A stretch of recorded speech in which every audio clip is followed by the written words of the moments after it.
now move to question time, and I call Senator Dean Smith. Very much, President. My question is to the Minister representing the Treasurer, Senator Gallagher. Yesterday, the Treasurer said in Parliament, Bill Evans from Westpac, a very respected economist, said, "I don't expect them to put upward pressure on interest rates." Today, Mr Evans said, "The risk is that the stimulus that's in the economy in 2023-2024 proves to be stronger than the Reserve Bank is comfortable with, and therefore they don't have the scope to cut rates as early as February."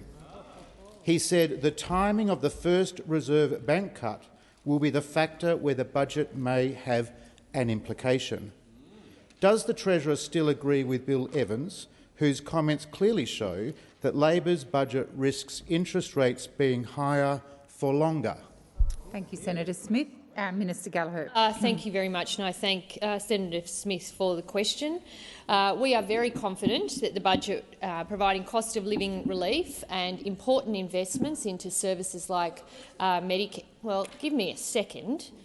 In fact, you've given me 12, so I appreciate that before the interjection starts, Senator Cash.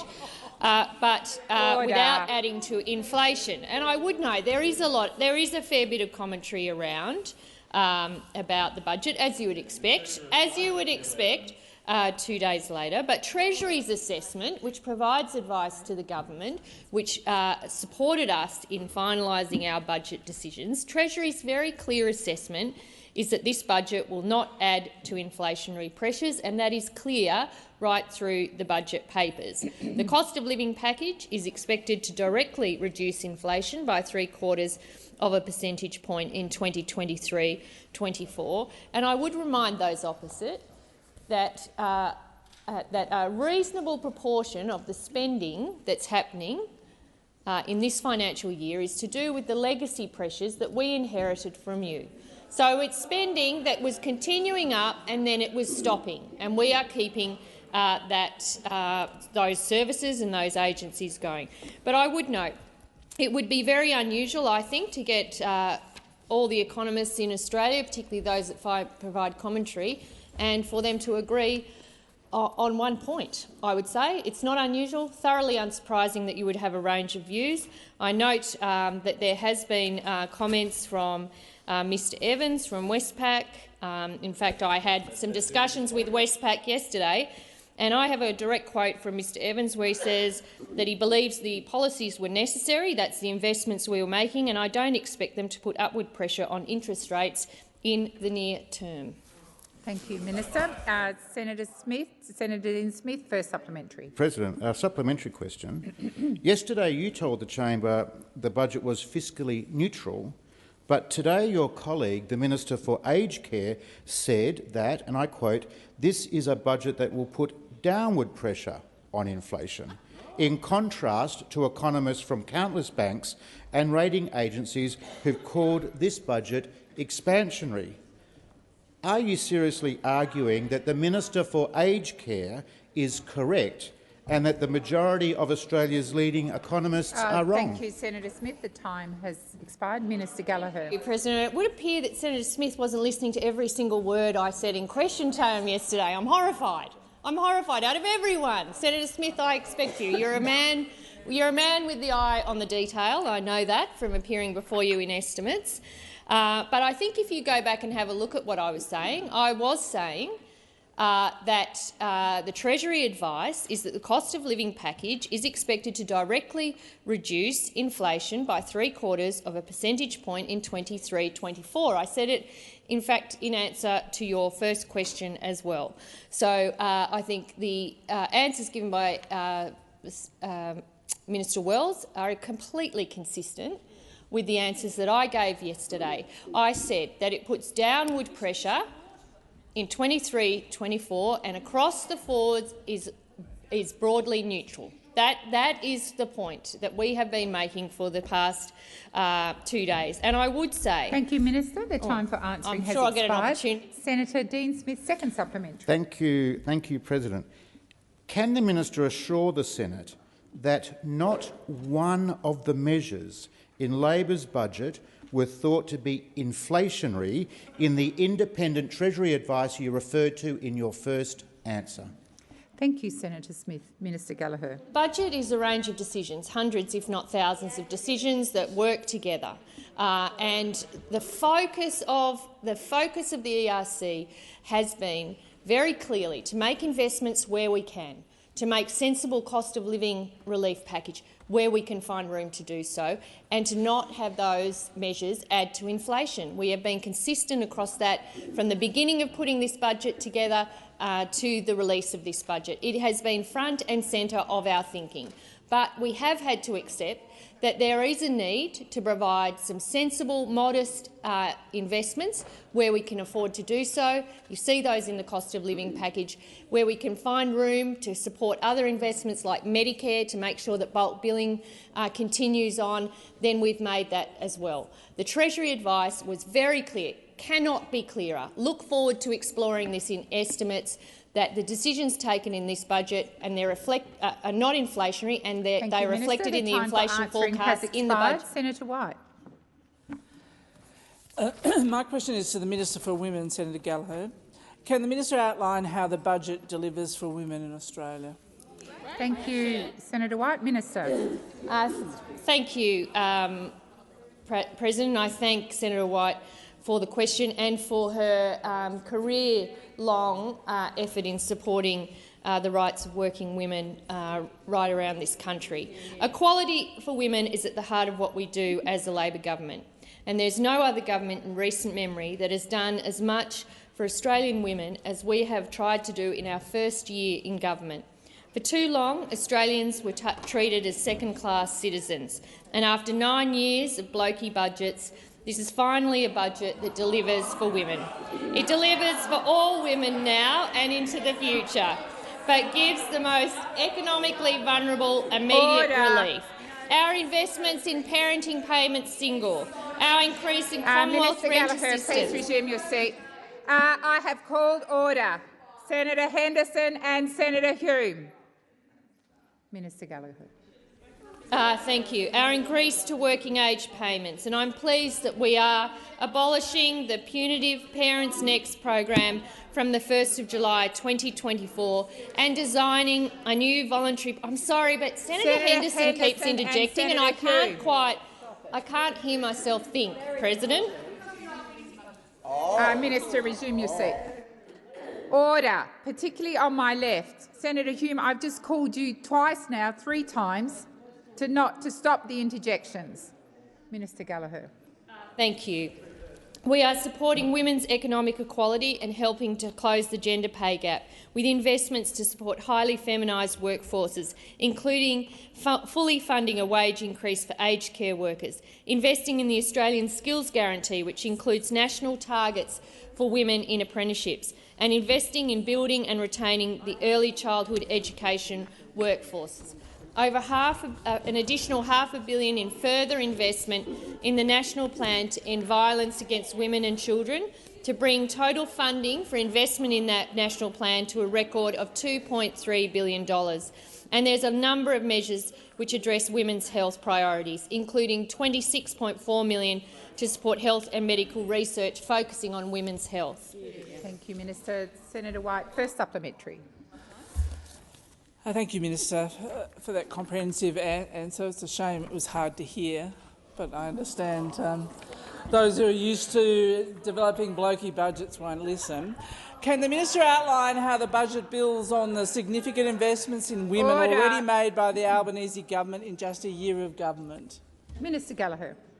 Thank you, Senator White, and I hope you can hear the answer to this the answer to your question. In our first budget, less than 6 months after the election, we initiated the structural changes that will continue on, hopefully for generations, to improve the lives of all Australian women.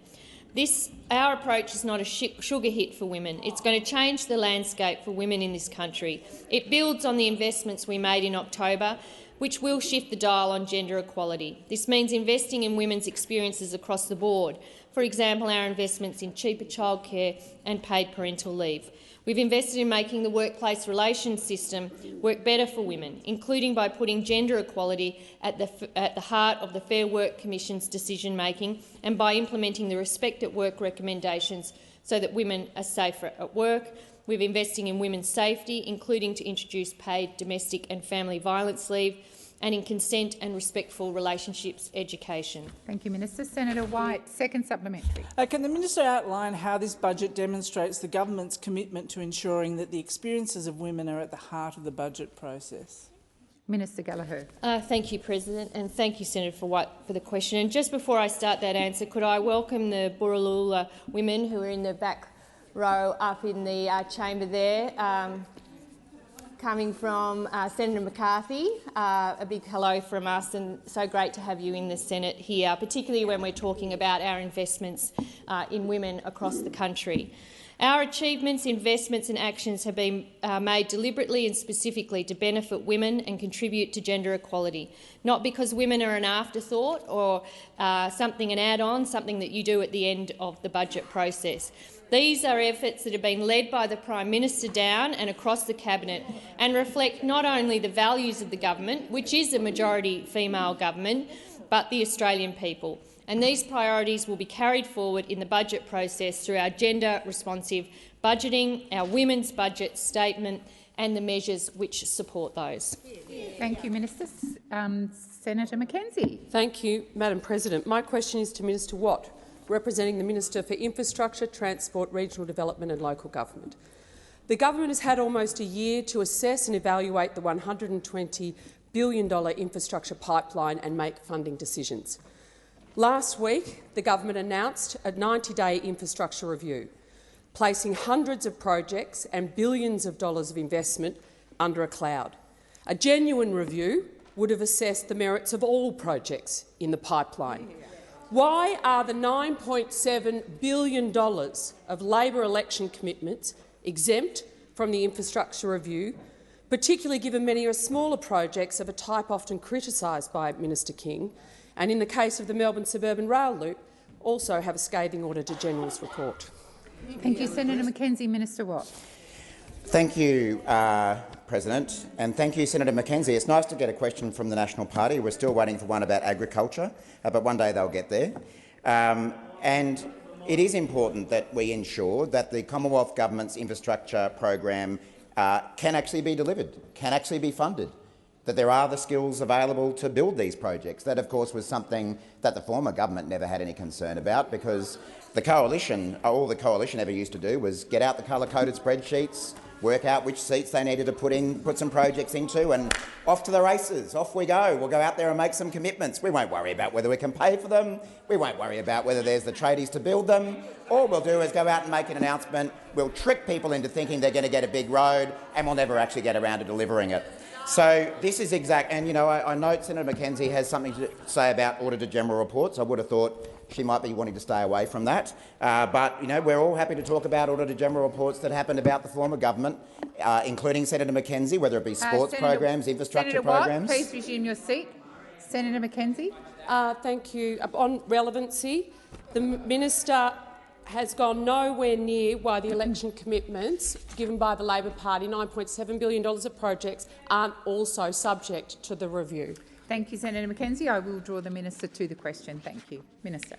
Thank you, President. Well, again, unlike the coalition government, this government actually believes that it's important to deliver on your election commitments, just as we think it's important to deliver on construction infrastructure projects that are already underway. So we have said that election commitment projects or projects that are already under construction, including projects like the Rockhampton Ring Road, something that I know Senator Chisholm, Senator Green and myself have been very strong supporters of. Those projects will go ahead while we review the bucket loads of projects in the former government's infrastructure program that were— Please resume your seat. Senator Henderson, I did call you to order and you continued with your interjections. I would ask you to listen in silence. Minister, please continue. Thank you, President. So, yeah, we make no apologies for delivering on our commitments, and we make no apologies for following through and delivering projects that are already under construction. But the reality is the infrastructure program that we inherited from the former government had blown out from around 150 projects, nationally significant projects, to over 800 projects which could not be delivered, that were never funded, that never had a plan to be delivered because they were all about making an announcement. Thank you, Minister Watt. Senator Mackenzie, first supplementary. There seems to be some confusion about which projects are exempt from the review and which aren't. Melbourne is one of only 18 airports from the 100 busiest in the world without a rail link. Who requested the $10 billion Melbourne Airport Rail Link project be subject to the infrastructure review? Was it the Minister, the Prime Minister or the Victorian State Labor President? Premier. Thank you, Senator Mackenzie. Minister.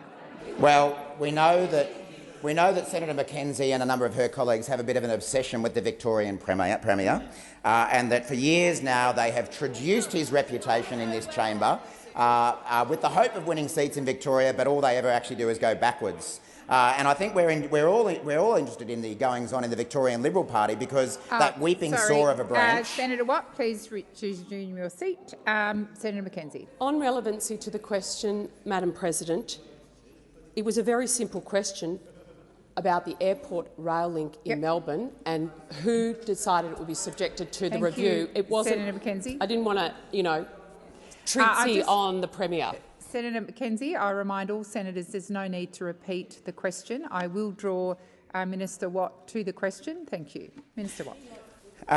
Well, I mean, I know this might be hard for Senator Mackenzie and the National Party to understand, but the Labor Party doesn't operate in a way where our party presidents dictate what happens in infrastructure programs. I mean, I know that's what happens in the National Party and the Liberal Party, that you get the faceless men out there, coming in and telling you what to do and fund this project and fund that project. Please resume your seat. Order across the chamber. Senator Ayres, I've just called the Senate to order. Minister Watt, please continue. Thank you. So, as I say, we don't operate on the basis of the coalition, where we have outside political intermediaries dictating what we should do. Watt, I know you don't want to hear it, resume your seat. Senator Birmingham. Point of order, President. On the matter of direct relevance, the question was very clear. It went to whether it was the Prime Minister, the Premier or the Minister who interfered. Now, the Minister's had his fun for 46 seconds now, but in the remaining 14 seconds I urge you to draw him to the question and encourage him to be directly relevant to it and give a clear answer. Thank you, Senator Birmingham. I will again refer the Minister to the question. What I'm trying to do in rejecting the premise of the question is point out that we operate differently, that we operate on the basis of delivering projects that have been funded, that have business cases, that can be delivered rather than making announcements. Senator Mackenzie, second supplementary. The Herald Sun today reports that the Minister's staff claimed she misspoke at her May 1 press conference when she gave an emphatic, and I quote, "No, it doesn't include the airport rail link." When saying the $10 billion Melbourne Airport rail link would not be part of the review, did Minister King misspeak? And when else has she misspoken about other projects ruled in and out of the review? Will the government release a full list of projects subject to the review, given the lack of clarity on what is exempt and what isn't? Thank you, Senator Mackenzie. The time for asking has expired. Minister. Thank you, President. Thank you, Senator Mackenzie. Well, I have no reason to disagree with the comments that are in the Herald Sun today about that issue.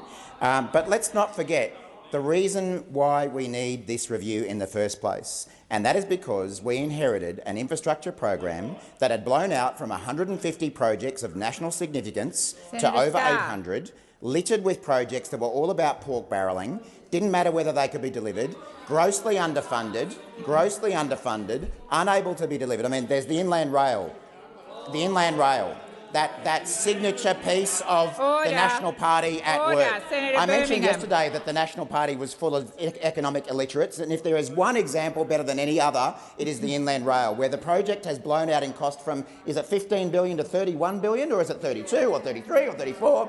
doubled in cost. We're not talking about small beer here. We are talking billions of dollars. There's the Urban Congestion Fund, the commuter car parks. We are cleaning up the mess, and we're going to have an infrastructure program we deliver. The time for answering has expired. Senator Barbara Pocock.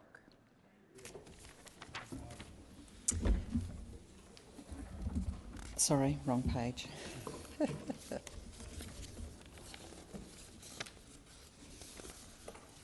Didn't know I was next. On the 6th, my question is to the Minister of Finance. Sorry for the delay. On the 16th of November, the Tax Practitioners Board ruled that the former PwC partner, Peter Collins, leaked confidential government tax plans and sold advice to clients to help them sidestep multinational tax avoidance laws. Since then, PwC has been awarded more than $77 million in new government contracts. All you and the government have done to date is speak of reputational damage as the penalty for PwC and to seek assurances from PwC that they won't do it again. Will the government immediately cease and ban all contracts with PwC? Thank you, Senator Pocock. Minister Gallagher. Thank you, President. I thank Senator Pocock for the question. And on the issue, I think we have all been deeply shocked by the information that has been uncovered through that inquiry.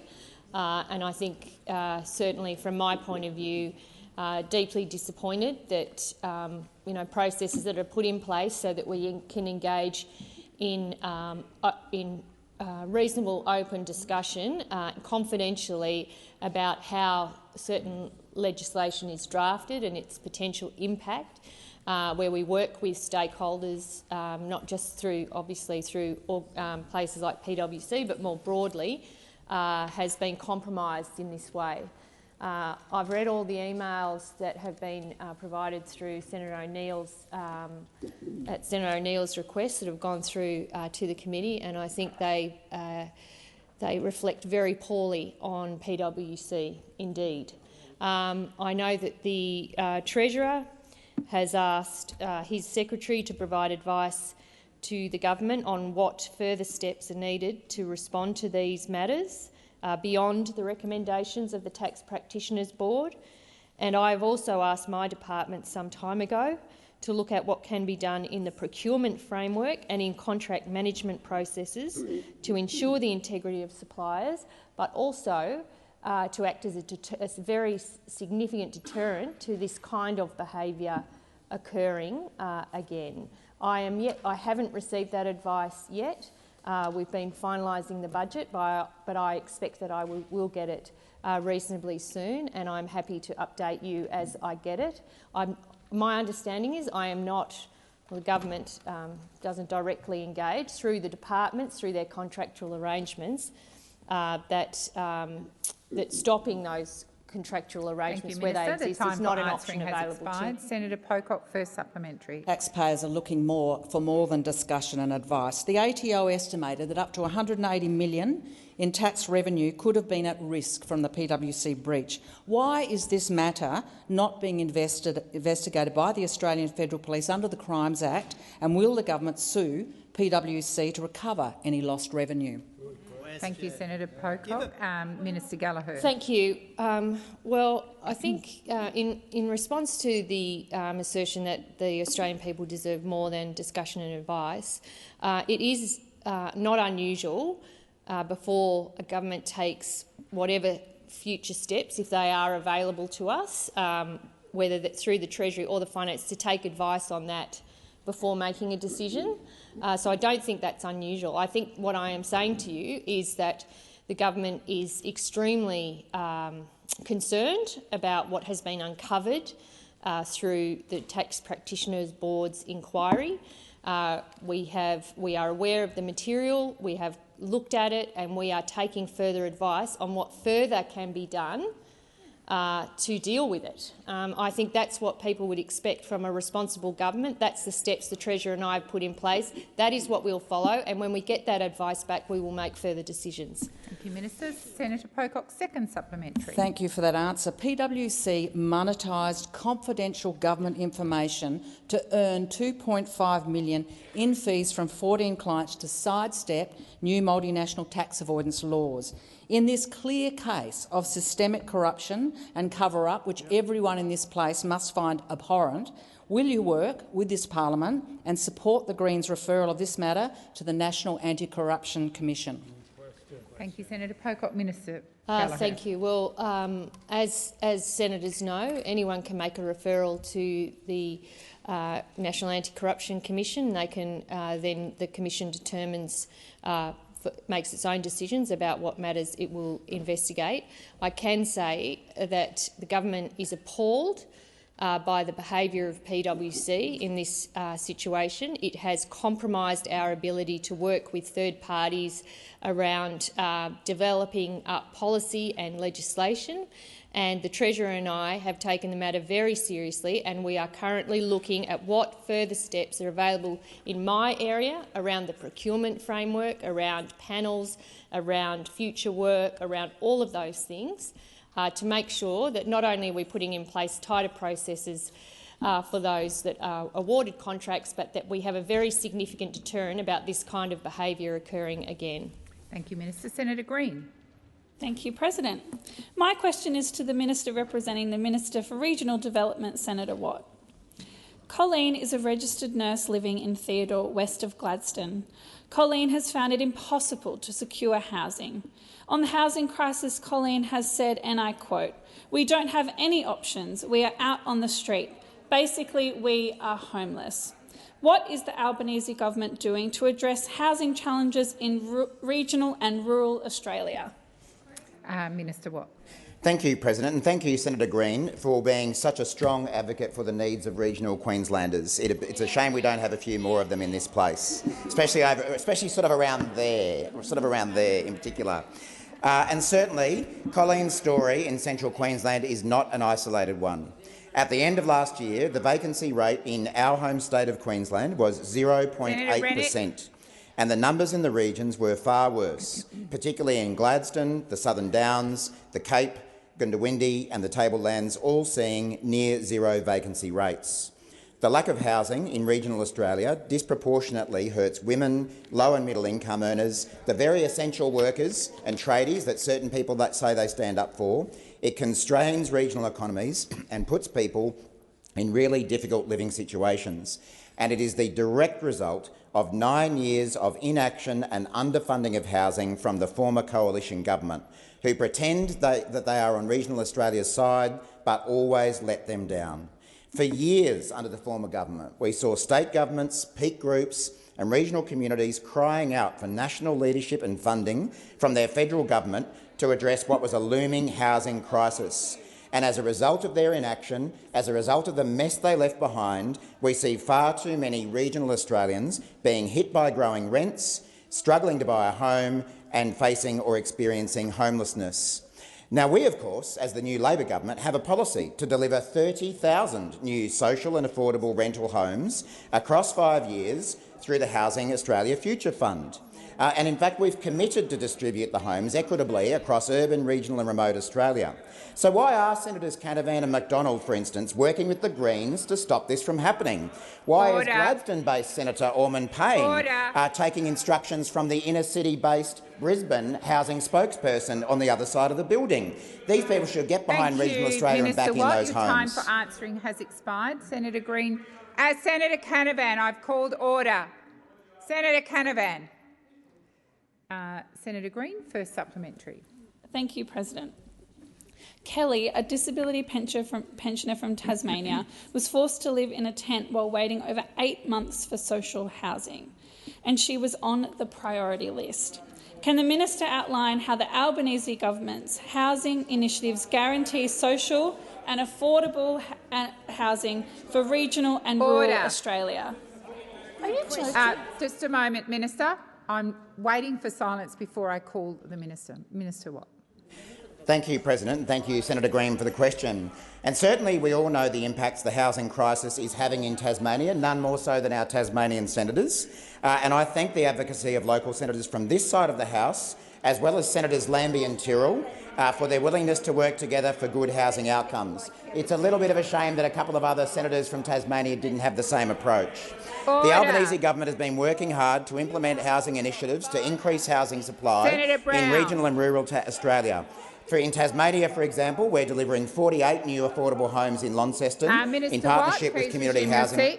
Senator McKim. Order.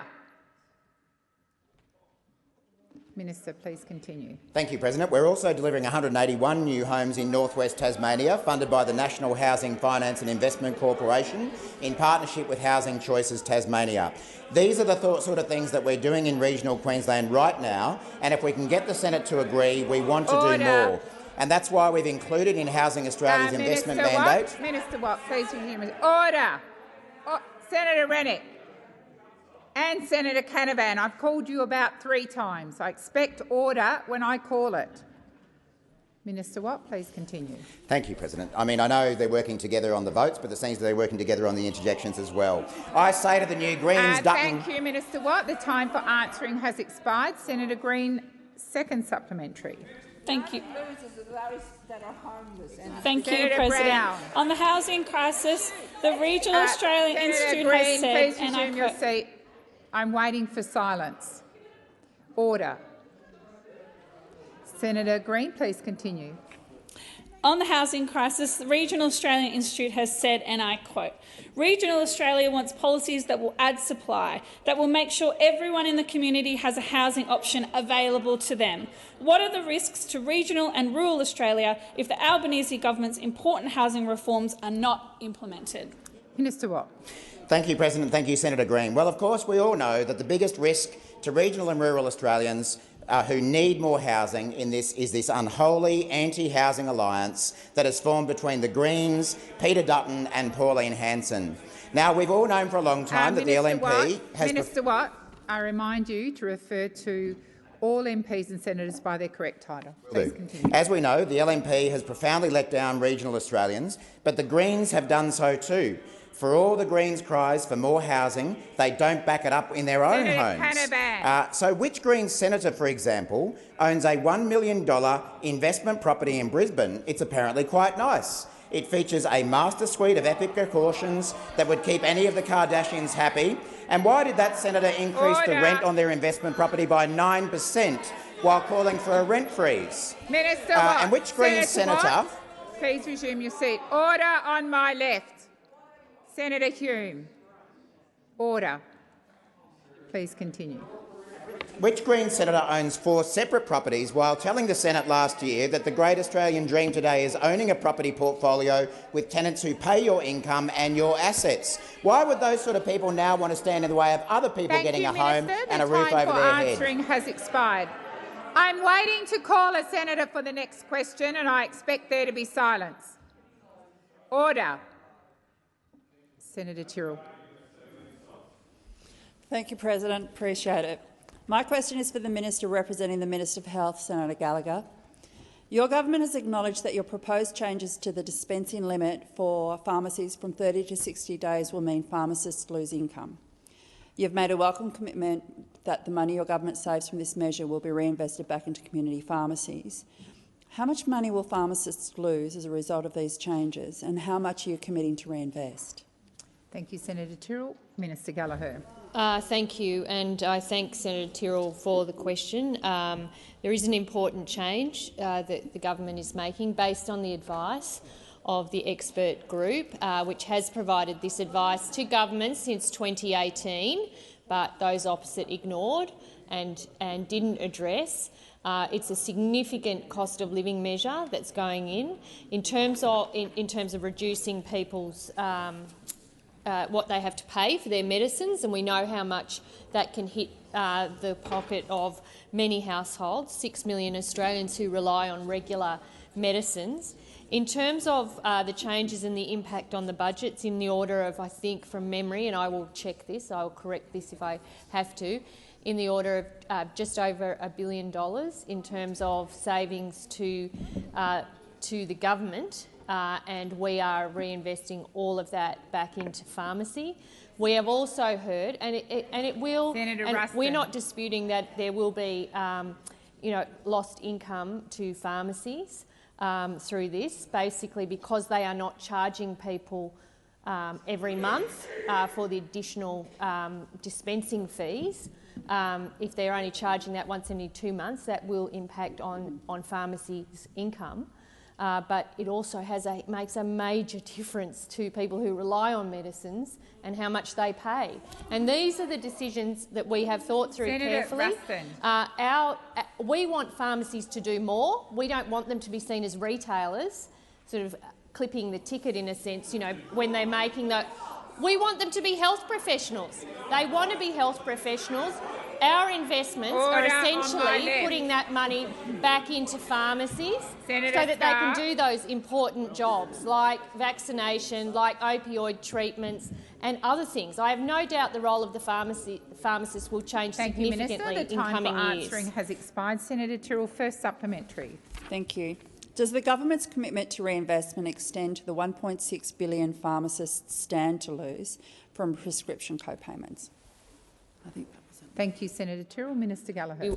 Well, certainly the money that would have normally returned to our budget will go back into pharmacy. We make that 100% commitment. We want to work with pharmacy about how these changes rolled through. So we have responded to them. Senator Ruston, it's not your turn. We have responded to pharmacy about the rollout of this administration, and you're obviously arguing for people to pay more for their medicine. So there you go. That's what you're doing. You are wanting them to pay more. That we will make those investments back into pharmacy to make sure that they can do new programs, more programs, and indeed programs that were facing a funding cliff under the former government. We'll work with them on the phasing of this, so coming in September, then coming in June. Gallagher, please resume your seat. January. Senator Ruston. Point of order on relevance. I think you'll find that the question that was asked by the senator at the other end of the chamber is not the question that is being answered by the minister. You may draw her attention to it unless she doesn't understand the question. Thank you, Senator Ruston. The minister is being directly relevant. Minister, please continue. How's opposition going? Thank you. In terms, if the question relates to whether the government, will fund the other income, not related to the one that's returning to government, that is not our intention, but we do want to work with pharmacy about the new things they can do. Senator Tyrrell, second supplementary. Thanks, President. Does your government's promise to reinvest every dollar pharmacies lose include or exclude the lost dispensing fees are required to compensate per the current community pharmacy agreement? Thank you, Senator Tyrrell. Minister Gallagher. The government remains committed to the agreement and it will continue. We will enter, no doubt, in the next little while discussions into the 8th pharmacy agreement. But I think the point we're trying to make here is the government got advice that said there is absolutely no reason why people have to come in every month to get their medicines. For a certain number of medicines, you only need to come in once every 2 months. If your doctor approves it, you can get access to this medicine once every 2 months. It will save you money. It will save money throughout the year. It is safe. It's the advice to government. And if we weren't acting on this, I think people who have to buy medicines every month are right to ask their government why. Because the very clear advice is it's safe, we want to work with pharmacies, and it means that it's cheaper for people who rely on long-term medicine. Thank you, Minister. Senator Chandler. President, my question is to the Minister for Finance, Senator Gallagher. Yesterday on Sky News, former Labor leader Bill Shorten said this: "I always think, there's plenty of property tax concessions and a lot of well-off people still getting some money from the government." Do you agree with Minister Shorten? Thank you, Senator Chandler. Minister Gallagher. Thank you. I haven't seen the comments to which Senator Chandler refers, and I do note that the opposition has a habit of selectively quoting well, you do, to be fair, you do.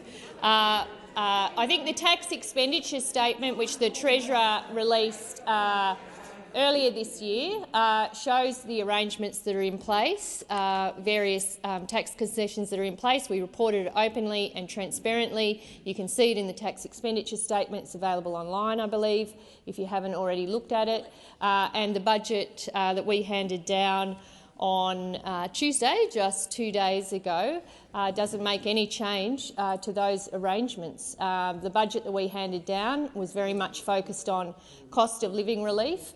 about where we could make investments into key services like Medicare, tripling the bulk billing rate, and also how do we repair the budget over time? How do we borrow less? How do we pay less interest?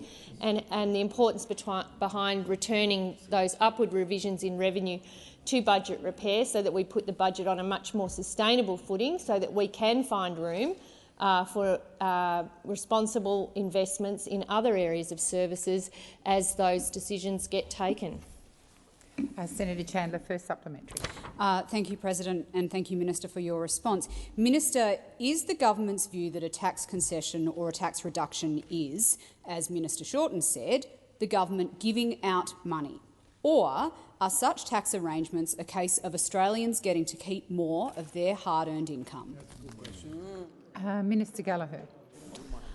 Well, the budget outlines the government's position on all of these matters. I would refer you to the budget. It clearly outlines the changes that we've made around taxation. There are some modest and minor changes, but ones that will make a meaningful difference to the budget going forward, particularly outside the forward estimates. So you look at the changes we're making to superannuation, bringing forward some revenue under the arrangements under the PRRT.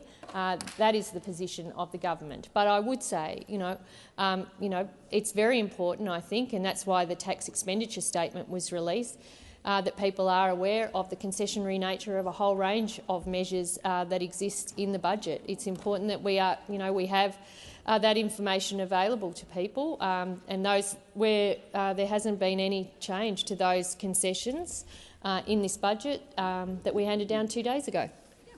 Thank you, Minister. Senator Chandler, second supplementary. Thank you, President. Minister, is the fundamental reason why Australians always pay more under Labor because Labor doesn't actually trust Australians to spend their money on their own needs? Thank you, Senator Chandler. Minister Gallagher. I didn't catch the end of it, but I think I got the gist of it. Minister, just for clarity, I'll get the Senator Chandler just to repeat. It's quite a short question. Thank you, President. Minister, is the fundamental reason why Australians always pay more under Labor because Labor doesn't actually trust Australians to spend their money on their own needs? Thank you. Thank you, Senator Chandler. Minister Gallagher. Thank you, Senator Chandler. It doesn't change my answer, but the budget that we have handed down, I think, shows the respect with which we hold the Australian people because it responds to the pressures that are being experienced now, it responds to essential services going forward, and it creates space to grab the opportunities that come for the future. So it's a story about meeting Australian people's needs now, investing in services and growing the economy so more people get more opportunities in the future. This is a very responsible budget, and I think it pays respect to the Australian people. And in terms of the budget repair story, we will be borrowing less, significantly less under this budget and under the repair strategy that we've implemented. So I don't accept Senator Chandler's proposition. We will borrow $300 billion less, and we will pay less. Well, we will pay $83 billion less in interest. Expired. Thank you, Senator Babet. Thank you. My question is for the Minister representing the Minister for Trade and Tourism, Minister Wong. Minister, we live in a global economy, and Australia has a lot to contribute to international trade. We are blessed with an abundance of natural resources and an agricultural sector that produces the best food and fibre in the world. I commend the government on their recent success in negotiating trade agreements with the UK and India. Can the Minister please update the Senate on the current progress with negotiating a free trade agreement with the European Union? Thank you, Senator Babet. Minister Wong. Thank you, Senator Babet. And as you know, as a consequence of Senator Farrell going to China, also on trade issues, and I'm happy if you come to that in a supplementary question to go to that. I will update on the EU as well as the UK, and thank you for your recognition of the UK agreement. Securing an ambitious trade deal with the European Union would obviously be a significant step towards creating more opportunities for Australian exporters. One of the points that we have made since coming to government is that diversification of our export markets, which we recognise is a diversification of what we export as well as where we export to, is an important part of improving our economic resilience. We benefit greatly from trade, bilateral trade with many countries, and we are better off and more resilient as a nation if we can diversify our export markets, which requires, in turn, not only trade agreements but also a diversification of the goods and services exported. Obviously, the European Union, which is a very large part of the global economy. It's a high-income market. It has about 450 million people, GDP of around $24 trillion. We are working towards, I know Minister Farrell is working towards progress or seeking to progress the EU trade agreement. I think there's already been quite a lot of media and discussion about it, including under the previous governments. There are issues that will have to be resolved, issues around provenance and so forth. I know Minister Farrell is working very hard to try and ensure there is progress on that for the reasons I've outlined. Thank you, Senator Wong. Senator Babet, first supplementary. Minister, free trade agreements are a good example of where bipartisanship it delivers great outcomes for the Australian people. Now, on the 6th of March, the government member for Fremantle and chair of the Treaties Committee stated in the Federation Chamber that the independent tribunal system used to resolve investor-state dispute settlements is dodgy. His words. Minister, does your government agree with this statement? Yes or no? Is the ISDS dodgy? Thank you, Senator Babet. Senator Wong. Thank you. 2 points there. First, in relation to bipartisanship, I think you'll find, Senator Babet, and I know you weren't here when I was Shadow Trade Minister, nor would you probably remember anything about that, but because it may not have been that interesting. But I did work quite hard as Shadow Trade Minister to deliver bipartisanship, and it was through that period that the Labor Party supported the China Free Trade Agreement, the Korean Free Trade Agreement. Oh, Senator Wong, please resume your seat. Senator Babet. Just on relevance there, President, I just would like to know if the ISDS, is it dodgy? That's all. Yes or no? Thank you, Senator Babet. There was also rest of your question also went to free trade agreements and bipartisanship. Minister Wong. Senator Babet, I wasn't trying to obfuscate, I was actually trying to be helpful, and I was actually agreeing. I think bipartisanship does matter. I'm also on record from that time, and I think since that time our party's position has developed, raising concerns about ISDS. We all know, for example, that it was, my recollection is, and I might be wrong, a Hong Kong Free Trade Agreement and investor-state dispute settlement clause under that, which led to tobacco companies seeking a legal thank action you, Minister. against the time for Australia answering has expired. Senator Babet, second supplementary. Minister, it is important for the integrity of current and future trade agreements that the Commonwealth of Australia abide by the terms of its agreements. We note that the same member of government made further statements on the 30th of March, and I quote, again, the dodgy system known as ISDS. Are we to take it that the arbitrator recently appointed by the Commonwealth to an ISDS arbitration is also dodgy? Yes or no? Is he dodgy or she? Thank you, Senator Babet. Minister. Well, I'm not going to comment on an individual, and I'm sorry, I don't actually know what detail you're referring to, Senator Babet, but I would make this point. The clause, the ISDS clause that I referenced in the Hong Kong Agreement, was used by tobacco companies to try and take legal action against an Australian government for plain packaging.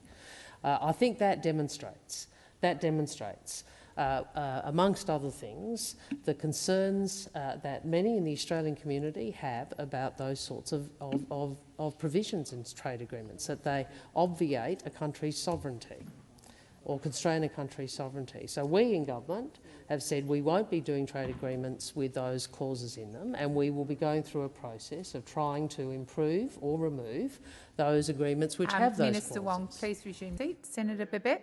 Once again, relevance is the person who is appointed by the Commonwealth to ISDS arbitration. Is this person dodgy? That's it. Thank you, Senator Babet. Minister Wong went to that part of your question. Minister, please continue. I again say we have concerns about ISDS clauses when it comes to ensuring that an Australian government can make appropriate decisions on behalf of the Australian community, and we put those on the record. Thank you, Senator Wong. Senator Polley. President, my question is to the Minister representing the Prime Minister, Senator Wong.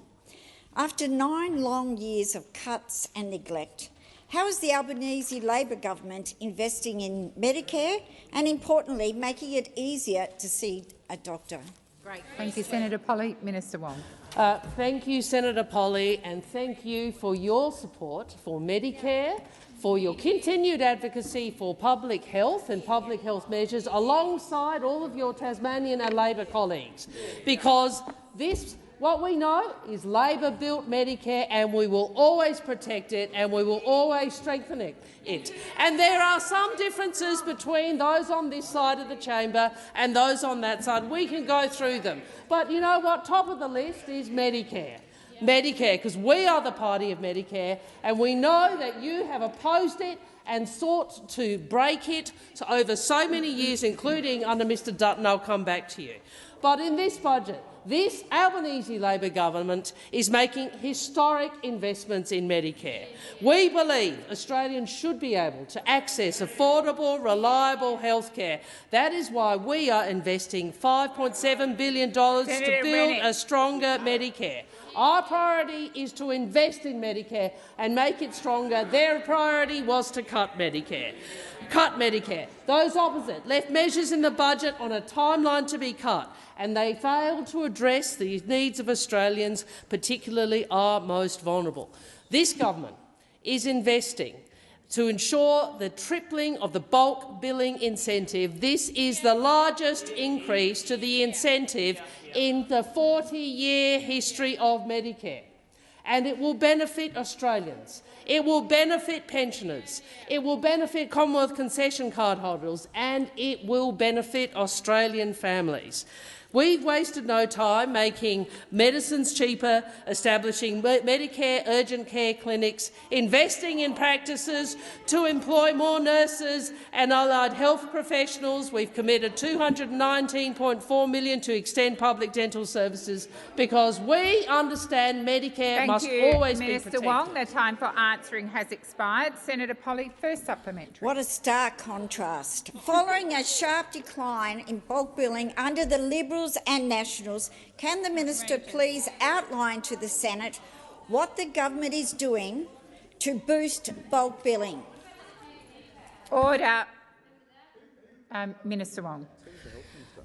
Thank you for the question, and of course we understand how important bulk billing is, and what we also know, and what Australians know, is that for over a decade those opposites made bad decisions that eroded Australia's world-class healthcare system, and they weren't upfront with the Australian people on the bulk billing rate, which has been in decline. Let's remember, they're led by a man who doctors voted as the worst health minister in decades. Now, the principle that all Australians should have to access affordable care underpins Medicare.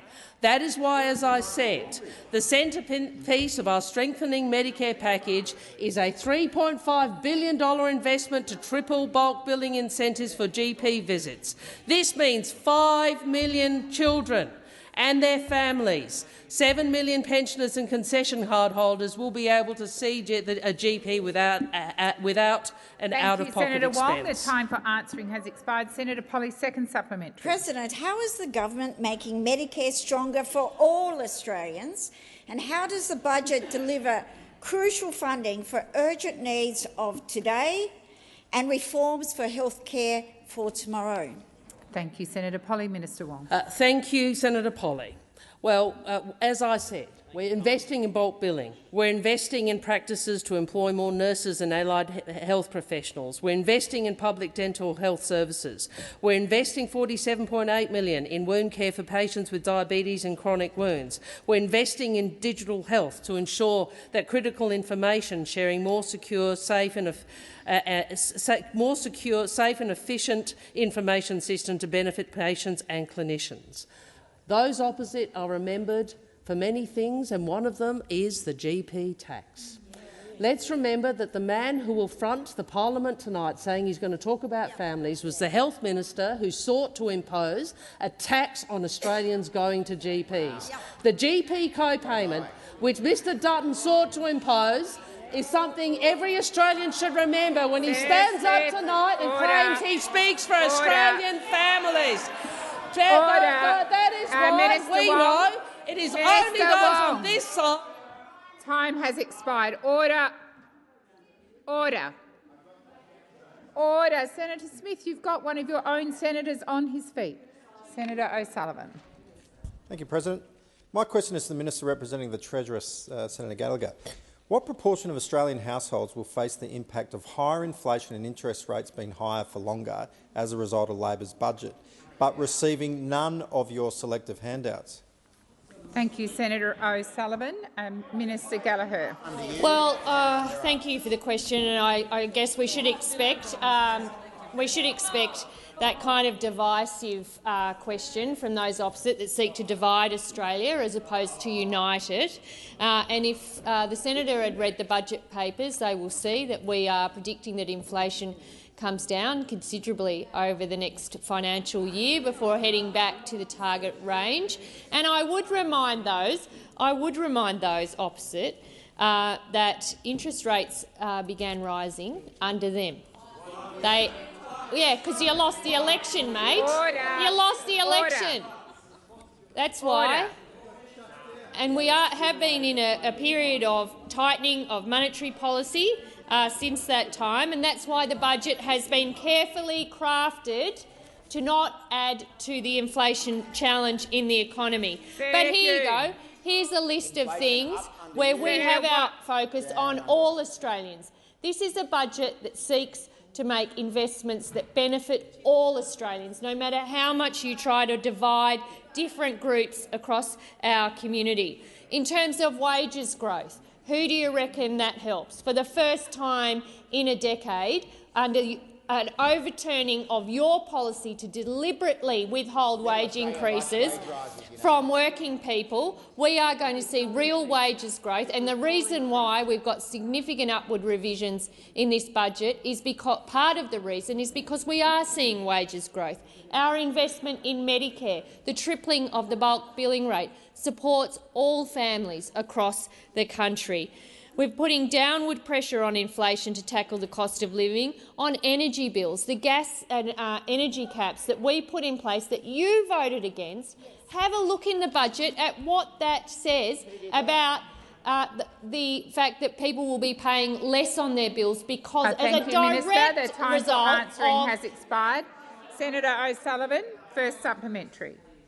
Yesterday on the Today Show, construction worker Frank was interviewed and said, "I feel that our standard of living has reduced considerably. I've never seen it like this. Australia should be considered a lucky country. Are we lucky? No, we're not. Give the working person, the people who support this country, the middle-income workers more relief." Minister, wouldn't Frank and indeed all Australians be better off if you had a plan to tackle inflation rather than a budget that just selects a few winners? Thank you, Senator O'Sullivan. Minister Gallagher. Oh, here we go. It's so predictable. And would I say I didn't see that interview, but what I would say is there are challenges in our economy because of 10 years of failure to deal with the challenges, to deal with the energy transition as one example, and we are playing catch-up so that we can seize the opportunities and the jobs and the income that is going to come with that energy transition. We are putting in place legislation that you voted against to get wages moving in this country. You voted against it. Every single time we put in this place some legislation to improve the lives of working people, you vote against it. You vote against the Housing Australia Future Fund. You vote against the National Reconstruction Fund. You vote against everything, every idea that we are bringing into this chamber to build a better future for every Australian. You vote no to it, and then you come in here and start pretending that you're on their side. It doesn't add up. Answering has expired. Senator O'Sullivan, second supplementary. Thank you, President. This budget confirms that cost of living continues to go up. Gas and electricity prices continue to rise, real wages are not growing, inflation remains high, unemployment will rise and Australians will pay more taxes. Why is it that Australians always pay more under Labor? Thank you, Senator O'Sullivan. Minister Gallagher. Thank you, Madam President. And what the Australian people will see in this budget is targeted cost of living relief, helping those that are most vulnerable. Are you opposed to that? Are you opposed to those investments? Because it sounds like you are. Delivering historic investments in Medicare and aged care. Are you opposed to that? Because it sounds like you're opposed to that. Wage increase for aged care workers. You opposed to that too? That's in the budget. Because it sounds like you are. Growing the economy in skills, in small business, for renewables. Sounds like you're opposed to that as well. Strengthening the budget surplus, cleaning up the mess that we inherited. $11.5 billion in legacy funding pressures that just were going to tip off a cliff. $14.8 billion, $17.8 billion in savings in this budget. We're borrowing less. We're paying less interest. We've forecast a surplus this financial year, and you're opposed to that. Expired. Senator Wong. I ask that further questions be placed on notice.